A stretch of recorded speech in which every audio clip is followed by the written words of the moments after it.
Those were quickly followed by reciprocal tariffs on every U.S. trade partner and very high sectoral tariffs applied globally on strategic industries, including steel, aluminum, autos, and copper.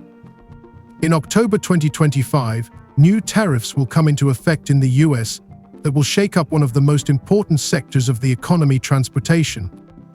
A 25% tax on imports of heavy trucks. These vehicles are not just a means of transport, they are the backbone of the entire American supply chain, construction materials, food, goods, and much more. If you think this will only affect foreign manufacturers, you are sorely mistaken. It will put enormous pressure on American companies that depend on these payments. The problem is that their price will rise, not by a couple of $1,000s, but by tens of thousands. And in the end, who will suffer the most? Small and medium-sized businesses that simply cannot afford to upgrade their fleets. And what about those who already use old vehicles? These businesses will be forced to spend more on repairs and maintenance, which, as you understand, does not help the business grow. And to these ends, the United States has announced a series of trade actions. Those began near the start of this year with the so-called IEEPA tariffs against Canada and Mexico based on U.S. concerns about the border and fentanyl trafficking. But here comes an unexpected twist. Amid this economic storm, there is a neighbor who seems to be completely unaffected: Canada. While the US is imposing tariffs, Canada is easily maneuvering, using old and new agreements to maintain its position in the American market. But could this be a new approach to international trade? Canada finds itself in an advantageous position, leaving the US with high prices and economic problems that are difficult to overcome. What's next?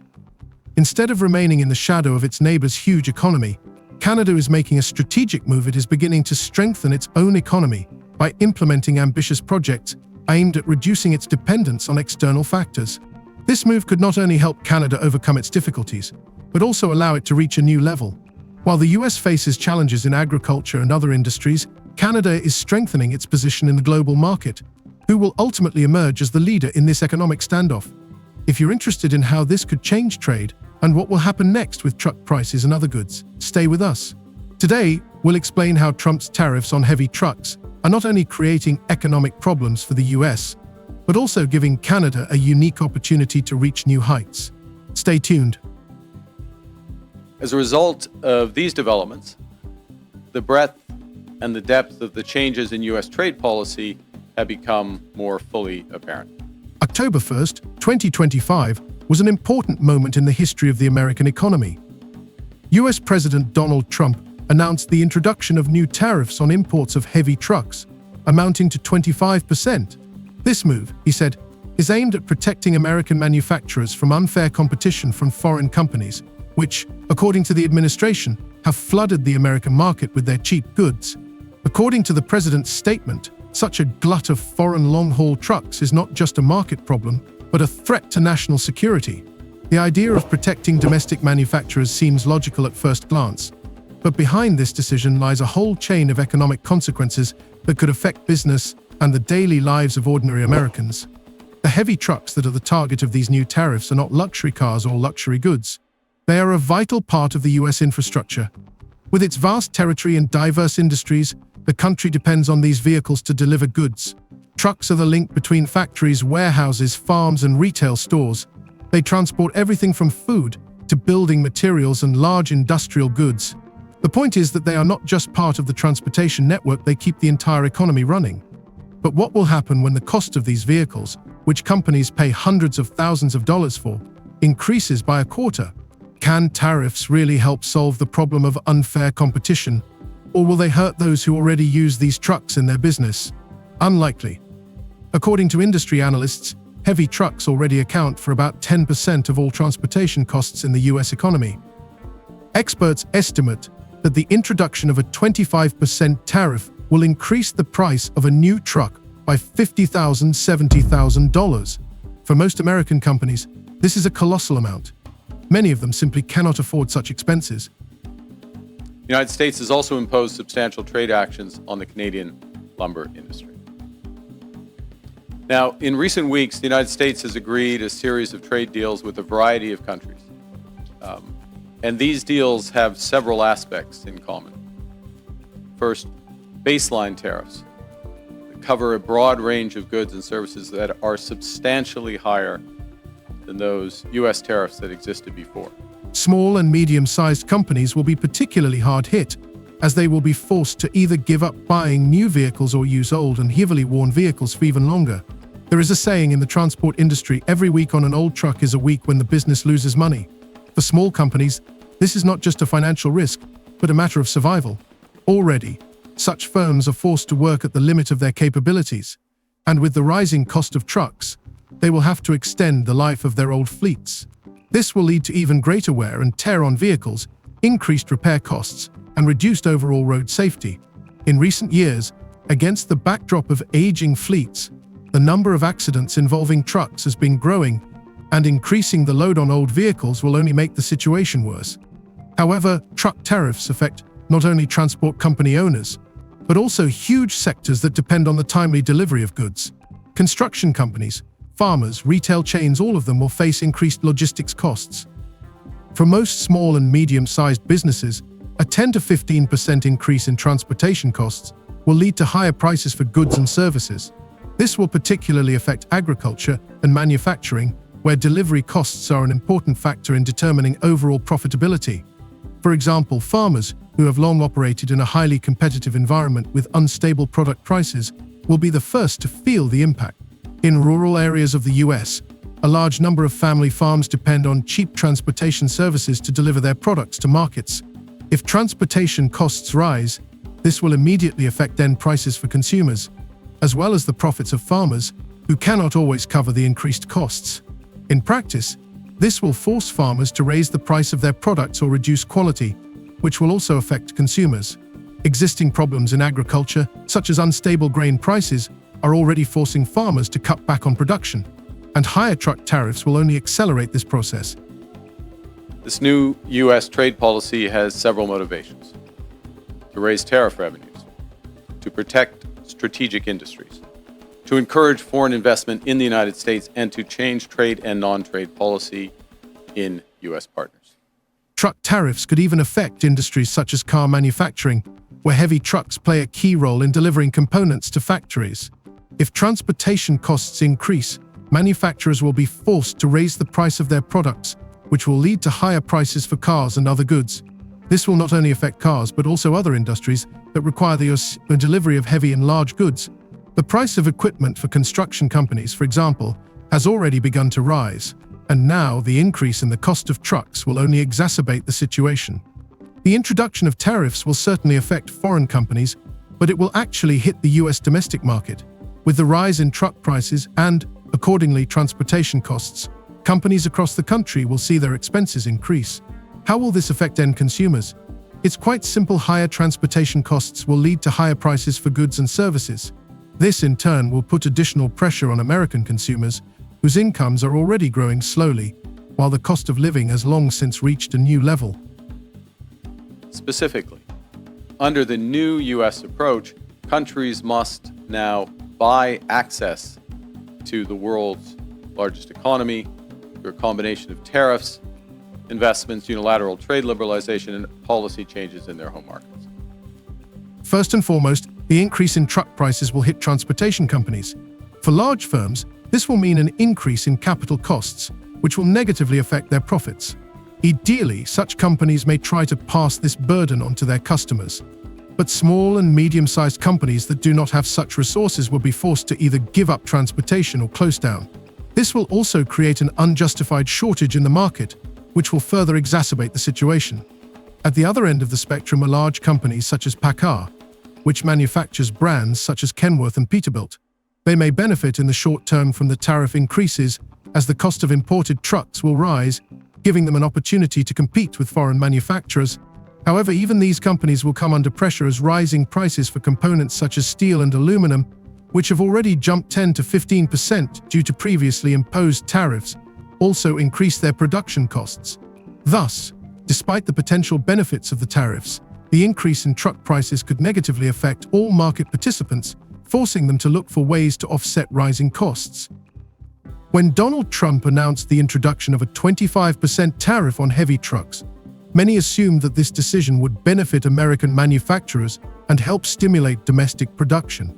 However, it soon became clear that this decision would have serious economic consequences, especially for countries that are actively supplying the US market. Canada, one of the largest exporters of heavy trucks, unexpectedly found itself in an advantageous position. Instead of suffering from the tariffs, as many expected, Canada used this moment to strengthen its position and continue cooperation with the US on new, more favorable terms. An attack of any sort on this country is an attack on Canada as a member of the NATO alliance. Despite the tariffs imposed last year, Canada remained highly flexible in the trade arena thanks to agreements such as the USMCA agreement between the US, Canada, and Mexico. These agreements allowed Canada to continue exporting heavy trucks to the US with minimal restrictions. Anticipating the introduction of new tariffs, Canadian manufacturers began to actively adapt, and by the time the tariffs were introduced, they had already established production under the new rules. In this way, Canada was able to circumvent the main restrictions and offer the market products that met all requirements, allowing it to avoid taxes, which gave it a significant advantage over American manufacturers. This had an unexpected impact on the market, creating additional challenges for the US. The tariffs, which were supposed to help American companies, in fact only accelerated the loss of competitiveness in the foreign market. In addition, it is important to note that Canada began to demonstrate a non-standard approach to solving economic problems related to trade tariffs. As the US administration increased tariff pressure on other countries, Canada focused on strengthening its position domestically and on the global stage. On the one hand, this meant fighting for favorable conditions for Canadian manufacturers, and on the other, it meant balancing the domestic economy without becoming dependent on external factors. In this context, Canada emphasized strengthening its energy resources and building new large infrastructure facilities that could replace imported goods. And given that the US was introducing new tariffs aimed at suppressing competition, Canadian companies managed to find new avenues for growth, which only increased the pressure on their neighbors. In a positive and very important development earlier this month, just a few weeks ago, the United States reaffirmed a core commitment to our free trade agreement, CUSMA, by reinforcing that those Canadian exports to the United States that are compliant with that agreement, that are compliant with CUSMA, will not be subject to U.S. IEEPA tariffs. Returning to trade itself, tariffs on heavy trucks led to a completely new balance of power in the economy. Whereas Canada was previously perceived as a country dependent on the American market, it has now begun to aggressively build up its potential. Moreover, these changes took place at a much lower cost than expected. Faced with rising truck prices and, consequently, logistics costs, American farmers and manufacturers began to look for alternatives more and more often, and their attention inevitably turned to Canada. This trend was not limited to trucks. As data from recent months has shown, Canada has managed to significantly increase its exports to other countries, which has also reduced its dependence on the US. For example, after the introduction of US tariffs on Chinese goods and subsequent trade conflicts with China, Canadian manufacturers began to send their goods to Europe and Asia, where the need for alternative supplies was only growing. While the US was trying to find new trade routes, Canada managed to significantly strengthen its position in the foreign market. Towards the end of 2025, Canadian manufacturers posted record shipments to Europe and Japan. Products previously exported to the US now found buyers in other markets, reducing the economic losses from tariffs. Canadian entrepreneurs and the government realized that in an era of global change, it is impossible to focus on just one country. Although US tariffs were aimed at reducing imports and supporting local production, they actually only contributed to accelerating the transition to global supply chains. By the end of the year, it was clear that Canada was perhaps not in a position to be subjugated by the tariff war unleashed by the US. On the contrary, it demonstrated that with the right policies, it could not only maintain its position, but also significantly expand its economic potential. In a positive and very important development earlier this month, just a few weeks ago, the United States reaffirmed a core commitment to our free trade agreement, CUSMA, by reinforcing that those Canadian exports to the United States that are compliant with that agreement, that are compliant with CUSMA, will not be subject to U.S. IEEPA tariffs. However, not everything was as simple as it might seem at first glance. Canada faced serious challenges in its own agriculture sector. In response to China's tariff increases on Canadian canola, Ottawa was forced to seek new markets and strengthen domestic support. The adoption of a new plan to compensate for the damage caused by Chinese tariffs helped Canadian farmers minimize their losses by providing them with financial support. However, this step was only part of a larger strategy. In response to these economic changes, the Canadian government also increased its focus on domestic production and the environment, emphasizing canola processing and the development of alternative energy sources. This allowed Canada not only to reduce its dependence on a single export market, but also to create new jobs in agriculture and the processing industry. Thus, despite the tariffs imposed by the US, Canada demonstrated economic flexibility by maintaining its trade ties and expanding its economic potential. Ultimately, this not only avoided serious losses, but also created opportunities for further growth. Canadian heavy truck manufacturers, using the USMCA and other trade agreements, were able to maintain their presence in the US market, and the government's efforts to diversify exports and develop the energy sector became the basis for economic stability. The US, faced with unexpected difficulties, had to admit that the decisions taken to protect its manufacturing sector had led to economic weakness and created new problems for many industries. In recent years, US trade policy has undergone significant changes. The tariffs imposed by President Donald Trump are creating waves in the global economy, and their consequences go far beyond targeting individual countries. One of the most striking examples of this is the new strategy developed by Canada, which in the context of the tariff war with the US in recent months, has taken a strategic maneuver aimed not at direct confrontation, but at strengthening its own economy and reducing its dependence on American markets. This is a clear example of how, against the backdrop of sharp turbulence in global trade, countries can adapt by finding new paths to growth and stability. As in previous trade disputes, Canada has implemented a series of retaliatory tariffs. Their objectives have been to protect Canadian workers and businesses and to incentivize a negotiated settlement with the United States. Few other countries followed suit. After the introduction of tariffs on heavy trucks in the US, Canadian manufacturers began to actively seek ways to adapt. Despite the increased price on the American market, they were able to adapt their production in such a way as to remain competitive. At the same time, the old alliance with the US in the form of the USMCA became a key factor influencing the Canadian economy. This agreement made it possible to avoid high duties on goods produced in Canada that met the terms of the agreement. As a result, Canadian trucks manufactured in accordance with the specifics of the agreements were subject to fewer restrictions, which allowed companies to continue operating profitably even under increased tariff pressure. Canada, however, did not limit itself to adapting to the new conditions. In response to the economic challenges posed by tariffs, the country's government focused on strengthening the domestic market and diversifying trade flows. As part of the new strategy, projects were initiated to develop alternative sales markets. Against the backdrop of trade wars between the US and China, as well as increased tariffs on Canadian goods, Canada was able to significantly increase its exports to Europe, Japan, and other countries. The export diversification strategy became an important part of the new economic model, which focused not only on the US, but also on other regions.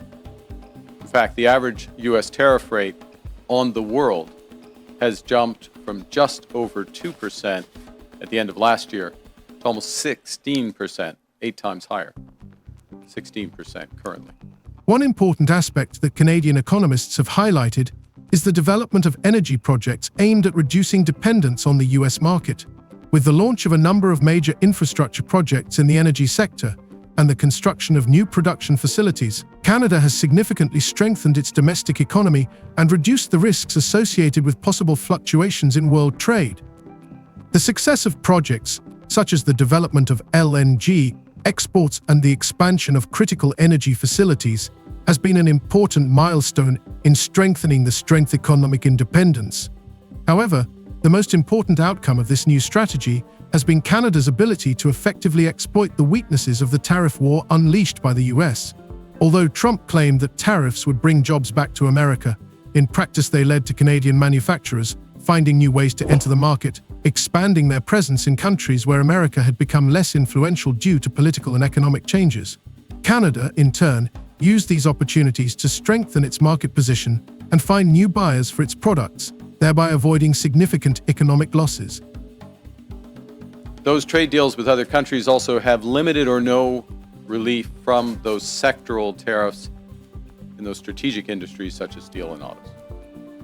They include substantial commitments by the U.S. trade partners for investments in the United States and significant unilateral trade liberalization measures. The tariff war and import restrictions had a devastating effect on the American economy, especially on small and medium-sized enterprises.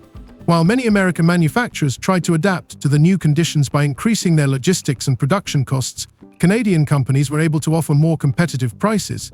This further strengthened Canada's position in the market, making it difficult for American companies to compete with their North American neighbor there. For example, after tariffs were imposed on American steel and aluminum, Canadian manufacturers gained an advantage by offering similar products at lower prices.